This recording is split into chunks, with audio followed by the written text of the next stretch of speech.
یاد رکھیں، جو پوچھے کہ ولی غوث کتب ابدال کہاں لکھیں، تو دو بیٹا باتیں یاد رکھ لیں۔ چاچا ماما یہ جو رشتے ہیں یہ اللہ نے بنائے ہیں جسمانی۔ کس لیے بنائے؟ یہ آپ کا چاچا ہے، یاد رہتا نا چاچا؟ ماما گھر آ جائے یاد رہتا، تایا گھر آ جائے یاد رہتا۔ یہ رشتے ہیں جسمانی۔ اللہ نے اسی طریقے سے کچھ اور رشتے بنائے، ان کو بنایا ہے رشتہ روحانی۔ کیا بنایا؟ روحانی۔ قرآن مجید میں آتا ہے کہ جتنے رشتے میں نے بنائے ہیں یہ صرف دنیا کی آنکھ بند ہونے تک۔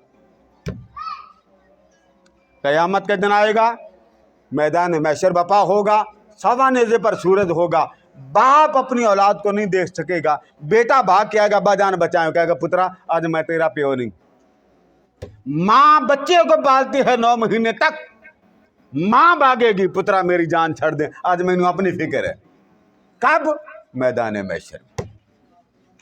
آج ہر کوئی رشتہ دار بنے گا مگر کل کوئی کسی کا رشتہ دار نہیں بنے گا۔ زلزلہ آ جائے سارے چھال مار کے بعد کوئی پوچھتا پیچھے میرے کپڑے ہیں کہ نہیں؟ بولیے نہیں۔ تھوڑی سی آپ کی چارپائی کو کوئی زلزلہ والا حرکت دے دے، چھال مار کے بعد۔ کیوں؟ اس کے قہر کا خوف۔ ٹھیک ہے؟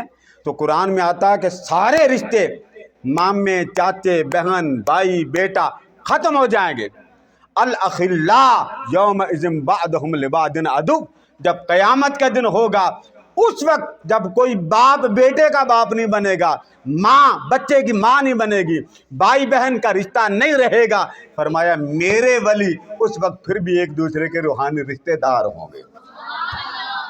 روحانی ولی۔ تو ولی روحانی رشتہ دار ہوتے ہیں۔ یہ کزن ماموں چاچو یہ جسمانی رشتہ دار ہیں۔ جس طرح جسم کی ضرورت جسمانی رشتہ داروں سے اللہ پوری کراتا ہے، اسی طرح روح کی ضرورت اللہ پاک روحانی ولیوں کے ذریعے پوری کرتا ہے۔ پہلا مسئلہ حل ہو گیا آپ کا۔ اب کوئی اعتراض کرے تو کہنا چاچی بولنے کی ضرورت نہیں، داسا ماما چاچا کتنے لکھے ہیں؟ یہ تو ماموں یہ چاچو یہ کزن یہ بھی تو الفاظ ہیں نا۔ آپ ان ٹائٹلز کو یاد رکھتے ہیں تو روحانی ٹائٹل کیوں نہیں یاد رکھتے؟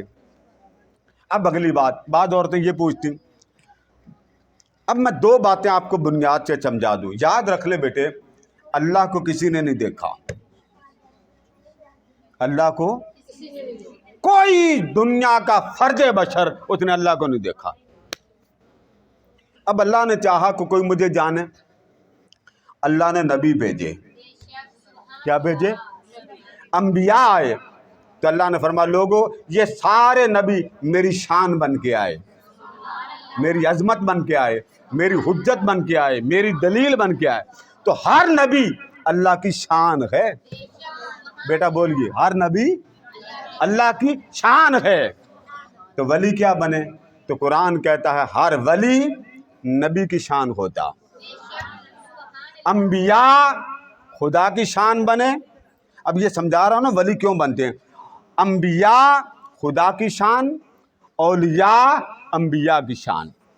اب یہ 2 باتیں جب آپ سمجھ گئے کہ نبی کون ہوتا، آپ کہیں جی اللہ کی شان ہوتا۔ نبی کون ہوتا ہے؟ اللہ کی شان۔ ہر نبی اللہ کی شان۔